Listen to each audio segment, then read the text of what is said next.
Hello and welcome back to my knitting podcast. I'm Fiona and I love to talk about all the things that I'm making. So let's get started. Okay, so first of all, we are going to jump into the finished objects that I've completed since my last podcast. I have a new audio setup and I'm hoping that this audio quality will be a little bit better. Let me know how it is. Let's talk about my finished objects. So first, and unsurprisingly, if you follow me on Instagram, we must discuss the wave sweater. I finished her way quicker than I expected to. I will be wearing this to Rhinebeck. I knit this up in worsted weight yarn. The base color is Local Coffee Chain. It is hand-dyed by my Instagram friend Katie over at Claws Out Yarn Co. This is part of her limited Yarns of the Commonwealth collection. I bought it a while ago. It's been sitting in my stash while I've been scheming this project, but I needed to get my color work and honestly my bravery up to use a fancy yarn that I invested in. Finally did it. I did the stripes in Bread and Butter Every Day in the color Soft Serve. And I absolutely love how it came out. Check her out. I will put some pictures of me wearing it here. I had to put in a lot of effort to block it because the floats were just a little tight. I knit with a really tight tension, so I decided to size up for the ribbing and for the body of the color work, and that ended up being a really good decision because, as you can see, it is now nice and flat. There's no like puckering where I could have drawn my floats way too tightly. And honestly, I would recommend this pattern for anyone that is thinking about getting into color work because as intimidating as it looks, it really isn't that bad. There's only 4 to 8 stitches between each color, so you really aren't like too worried about float management. We will get into float management a little bit later, but honestly, this is a really impressive product for not a terrifically difficult amount of work. And this pattern is by Spectacle Strick. I think that they're a genius because of the way that the waves just grow out of the raglan increases. If you know me, I love to knit a top-down raglan. That is always going to be my preferred. So that's the wave sweater. Catch me at Rhinebeck, probably overheating in this worsted weight superwash merino sweater. Okay, next we have to discuss the amount of socks that I have been knitting this fall. I finally decided to upgrade to the 9mm shorties, and oh my god, has that changed my life. I was able to knit this pair of what I'm calling my brat socks. It's just a free vanilla pattern that I got online, so that way I could just get more confidence in knitting socks. And I had the Haiku Kobasi yarn that I had used for my Carson cardigan pattern, potentially never coming. I don't know. I have to make another prototype. Don't bother me. I knit a version of the Tombow tee, super cropped in that brat green, and then when I ended up finding a pair of clear sneakers at my job's sample sale, I knew that I had to knit matching socks with the tee to bring the whole look together. This was a really fun project, and I love the way that the Kobasi, so it's cotton, bamboo, and silk blend yarn, feels as socks, and I really highly recommend just doing even like a vanilla pattern in this yarn. I really enjoyed working with it. So while I was entering my sock knitting era, I had previously purchased bamboo double pointed needles for knitting socks, and I knit one sock with those bamboo double pointed needles before I finally caved and got the shorty, which meant that I had to knit the other one with the double pointed needles just because I wanted them to match. This is another attempt at the vanilla sock pattern that I downloaded online. I knit this up in the colorway Stained Glass. I got this from CC's Wool up in upstate New York. I really love the colors. They're really beautiful. I just wanted to use this yarn that I got because I was there and it was just so pretty. To be honest, I did not do my best job ever of knitting these socks, which is funny because I actually knit them after the brat socks. Well, I knit them on either side, technically. But hey, they'll be on my feet, so no one's really going to be paying attention. So that's Vanilla Socks number 2, stained glass. Next, I knit the paintbrush socks by Lost Sock Knits on Instagram. When I saw this pattern had been released, I literally sat up, screamed, and then bought the pattern immediately. And then I went on Knit Picks and I bought the exact color of yarn to knit these in. I'd never done colorwork socks before, and I had the pure audacity that I could do it because I had just finished the wave sweater, and I was like, surely sizing down my needles to literally 2.25 millimeters will make no difference. And I honestly think that doing color work with socks is easier than on a sweater because the circumference is so small, it's harder to mess up your floats and have them be too tight. So with that in mind, I just went ahead and I made these. I'm going to make a second pair for my boyfriend. I desperately need a break from knitting socks, so he will get a pair probably in August. But while I was knitting these, I learned how to do the ladder back jacquard method, which has completely changed my life and now will make color work so much easier for me in the future because, well, like I said, I'm a really tight knitter to begin with, so keeping floats loose is a challenge. But adding those little ladder backs up the side to maintain your floats changed my life, and now it makes putting the socks on and off really easy because your toes can't get stuck in those floats, and they look just so good. I am planning on styling them with my platform Uggs, and I posted a video of me styling them on Instagram already, so if you don't follow me, be sure to check it out. Made by Fiona. Alright, my last pair of socks I actually no longer have because I knit a sample for Super Glow Fiber to bring to a trade show that she's going to. So Lindsay sent me a skein of her Boucle Bliss, her way Naked in Manhattan. It is a really vibrant, bright green, and I've actually never worked with boucle yarn before. I naively assumed that it would be just as easy as working with the Knit Picks Stroll that I used for the paintbrush socks, and to a degree I was like, oh, thank God that I no longer have to worry about color work. I can just, you know, real quick zip through both the leg and the foot. But boucle has its own set of challenges that it comes with because the yarn really sticks to itself, and it also has a lot of opportunities to get your needle stuck in the fibers, so it was a really physical labor to achieve each stitch. Obviously nothing negative about the yarn itself, it was just kind of a user error on my end, so I knit those socks in a week and then I mailed them right on back to Lindsay to bring to the show because that was part of the agreement for the sample knit. And honestly, it was a really fun experience, and I'm gonna get paid in some of her yarn, so I'm still trying to decide what colors I want. As the name Super Glow would infer, has a lot of really great color schemes.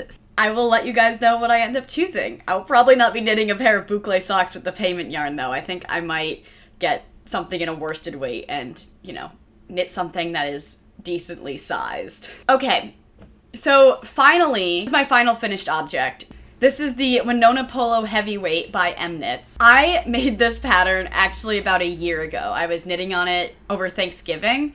So I got the white and this base green yarn as a gift from two of my friends who went to Ireland, and then they were like, oh, like, we'll bring you back a sweater. And I was like, one, don't buy me an Irish knit sweater. It's gonna run you way more money than me cat sitting is worth, because their cat really was no problem.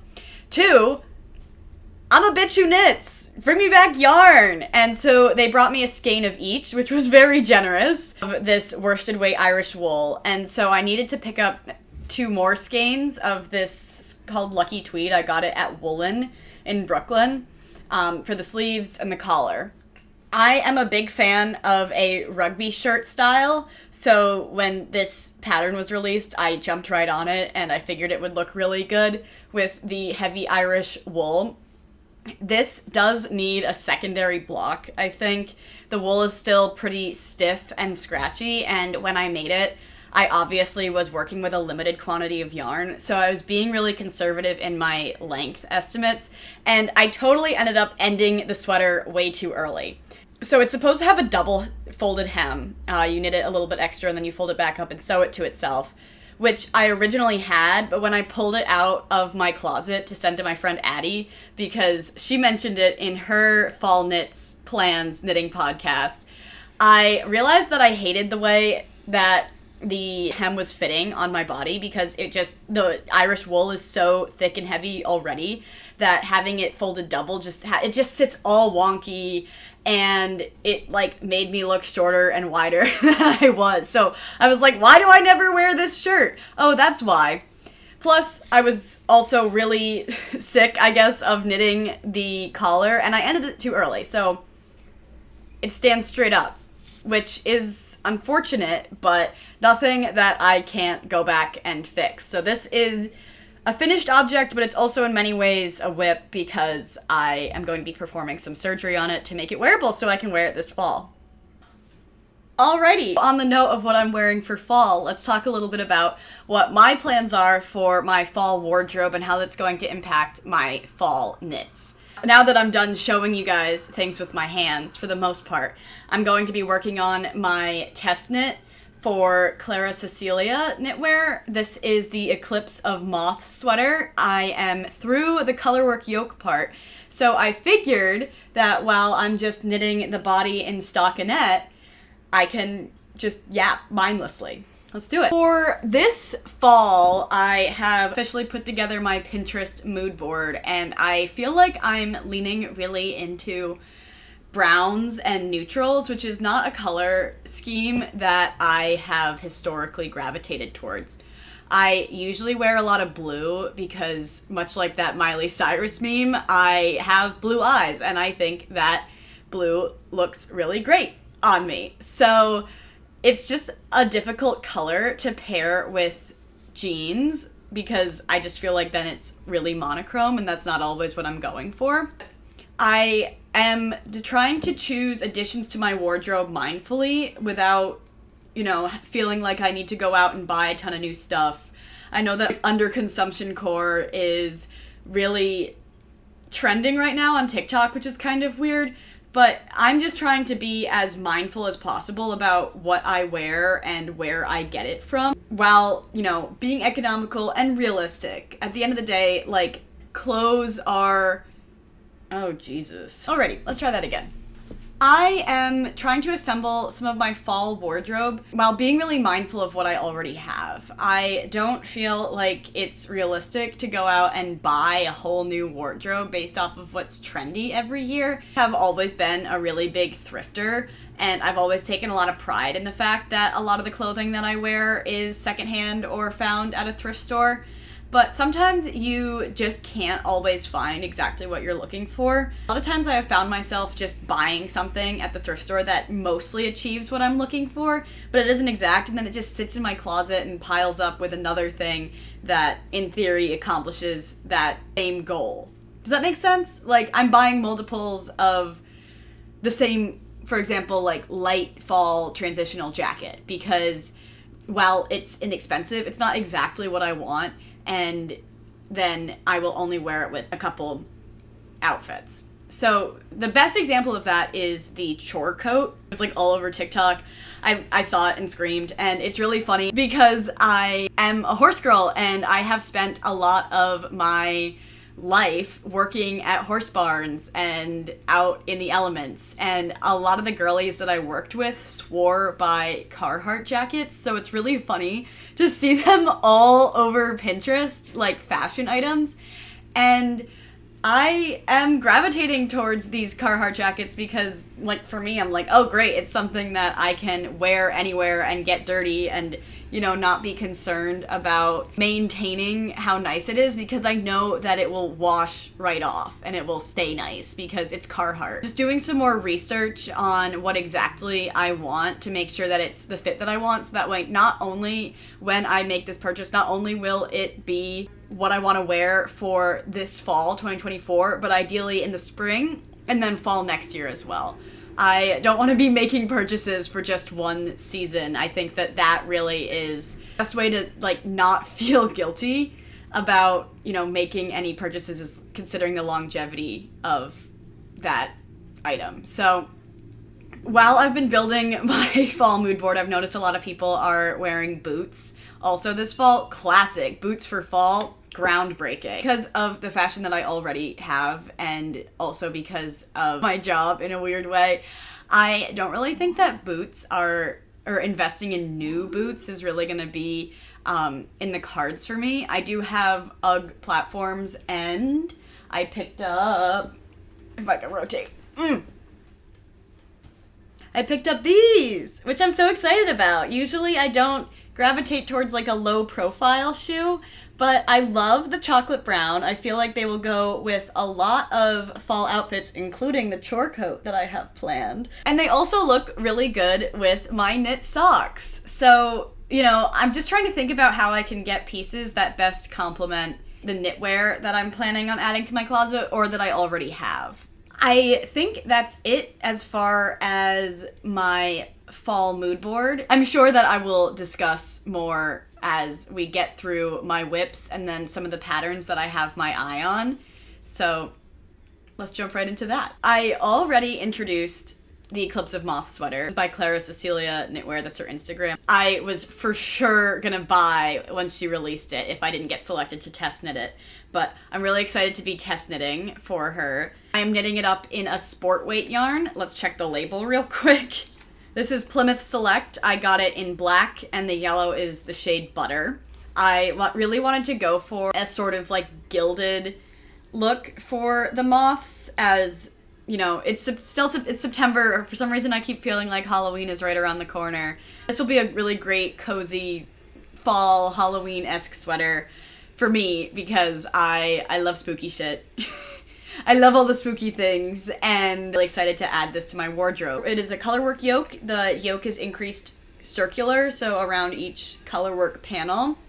I split for sleeves last night, and obviously now I'm just knitting on the body stockinette. So that's what I'm working on while we're yapping. So this is actually the only thing that I have on my needles right now. I am planning on knitting my boyfriend a pair of paintbrush socks, but I'm giving my hands and wrists a break from working with tiny needles and tiny yarn. And in that break time, I've also been working on some sewing projects. I do not consider myself an experienced sewist. I know that the only way I'm going to get better is by practicing, so that's what I'm doing. A little while ago, I knit my first pair of what I'm calling my Made by Fiona boxer shorts. This pair is incredibly wrinkled. They were in the bottom of my bag from this weekend, and I really love how these came out. They are kind of funny because they look the best on me when like I pose them in a certain way, which is not exactly what you want with finished items of clothing, but I'm learning. You know, there's only one way to get better, and that's by trying.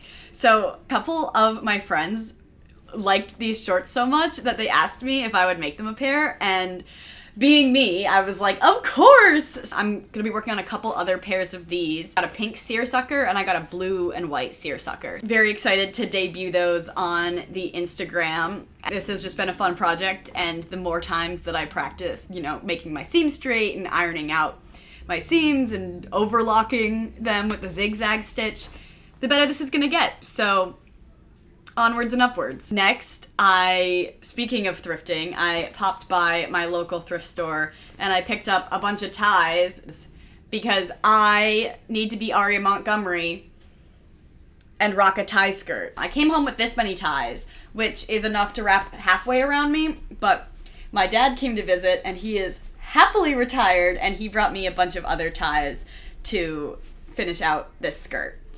I decided that I wanted to try to keep it in a red and black color scheme, and I'm really pleased with the ties that I was able to select so far, and I really think that that's really what's going to help the finished project look the best. This has been kind of a challenge. Don't look too closely because you will see that my stitches are kind of wonky. This is a really fun project. It doesn't involve cutting fabric in the same way that starting from scratch sewing project would, and I have been enjoying this sort of thrift flip, so I think that is in the cards for me to do more thrift flips in the future, and keep an eye on my Instagram for when I finally get around to finishing this. Sewing is hard for me because it's an activity that I need to actually sit down and 100% focus on. Because I live in a studio apartment, I am obviously sharing my bedroom and kitchen and living room and everything with my cat, who is an angel and I love her.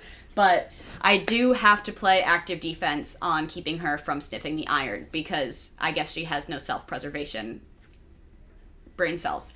So I just, I need to take over my entire kitchen table area and sit down and sew. So it's just like one of those things where I need to know that I have a guaranteed weeknight off or weekend to completely focus, and then I will be getting back to it. So some other patterns that I have my eye on that I'm planning for this fall, because it seems like I can knit a sweater in about a month. I really do love to knit sweaters. I love to knit a wearable. I mostly do wear sweaters, so this type of pullover can just get added to my rotation with just a crew neck cotton pullover.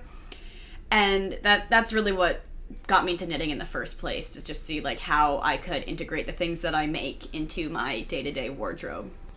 So some other patterns that I have my eye on: Bell Mullet Pullover by Andrea Gogan. I kind of think that a chunky white cable knit sweater a la Chris Evans in Knives Out or Rory Gilmore in The Pilot is in my future. I would love to make it oversized so that way my boyfriend can also wear it.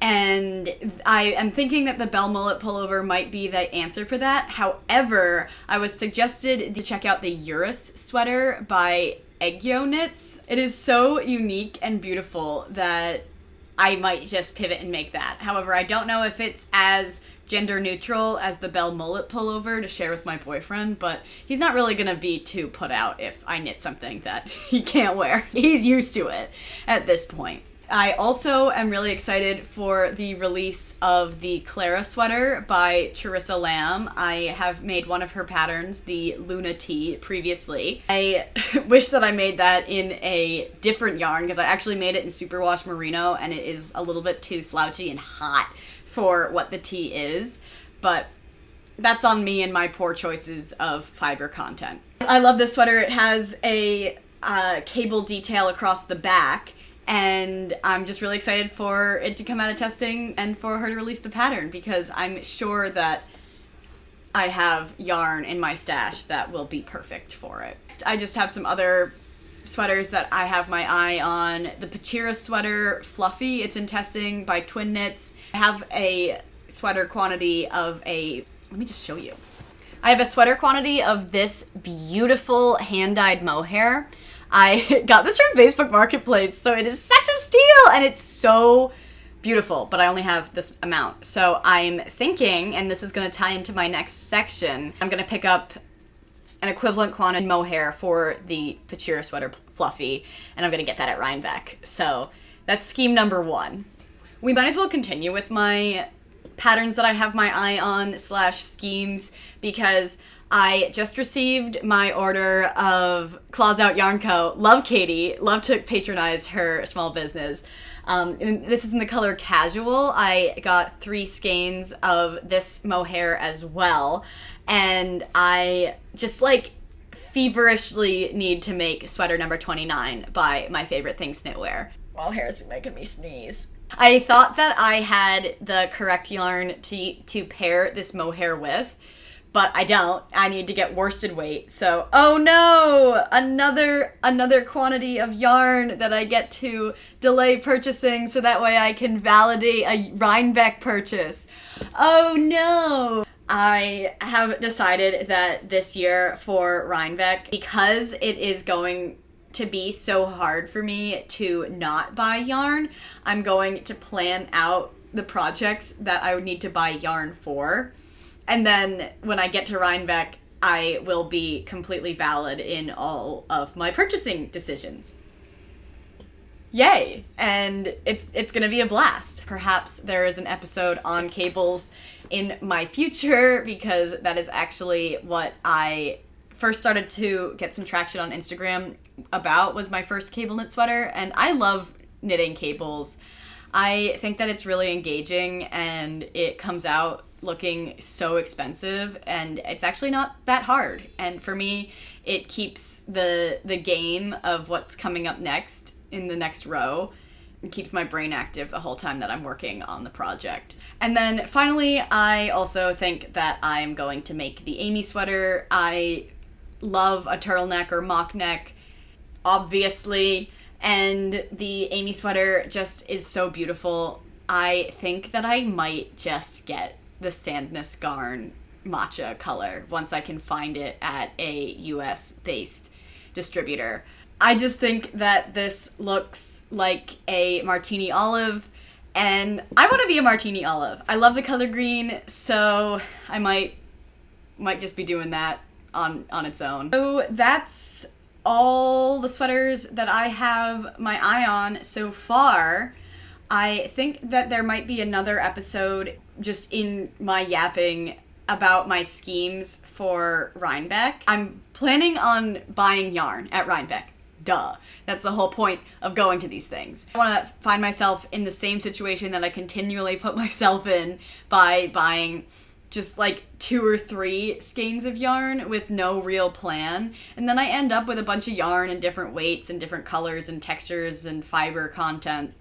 And I can't really do anything with that. And then I'm just kind of stuck out, however much money I spent and with it in my stash, which is not fun, to be honest. I'll buy specific yarn for a test knit, and then I'll be left trying to figure out what of the odd quantities and weights and colors and everything I can use. So I'm gonna really try to avoid that in going to Rhinebeck this year by planning on buying yarn that I previously mentioned based off of the patterns that I have my eye on. I think I also am gonna let myself get a sock set. I have been loving making socks, and I think that I'd love to knit a pair of like cable knit leg warmers or knee-high socks, once again to pair with my UGG minis, because fall, unfortunately, is such a short season that I have to start getting braced for New York City winter before I know it. So I'm gonna be planning ahead there. Definitely subscribe. I'm planning on putting out a Rhinebeck vlog once we go, and I'm just so excited. I actually don't know what to expect, but I've heard that it's so big that I have to anticipate not being able to see the whole thing in one day. So it's gonna be a blast, and stay tuned for that. And finally, I'm going to leave you with a little teaser for what I'm scheming for some upcoming episodes. Halloween is my favorite holiday, so I'm probably going to be doing a podcast episode about my Halloween costume plans and what I'm planning on making for them in its entirety. I've already knit a sweater that I can wear for a Coraline costume. I just need to duplicate stitch on the stars. And I just got confirmation from some of my friends that I will be sewing another Halloween costume for a group. So once again, here I am promising to sew things that I'm not sure if I have the skill level for. But for a costume, it doesn't need to be, the highest level of craftsmanship. I just love to make and have things that are original and unique to me. That's why I got into knitting and sewing and crocheting and everything in the first place. And being able to make your own Halloween costumes is just a huge perk of that. Maybe that's what inspired all of this to begin with. But that sums up everything that I wanted to talk about today. I have been procrastinating this episode in a big way while I get together all the things that I want to talk about. It's just good to sit down and scream my thoughts out at a microphone and see how YouTube likes it. So please let me know what you're working on in the comments. What are you planning on wearing, making, buying for fall? Are you going to any fiber festivals coming up? And how are you planning to, budget or buy yarn in a thoughtful and meaningful way? That said, Thanks so much for joining. Please hit like and subscribe if you want to see more. And don't forget to follow me over on Instagram if you want to keep up with my projects in a little bit more real time. I'm better at posting over there. And there's a lot more in process updates as well. Thanks so much for joining, and I will catch you in the next one. Bye.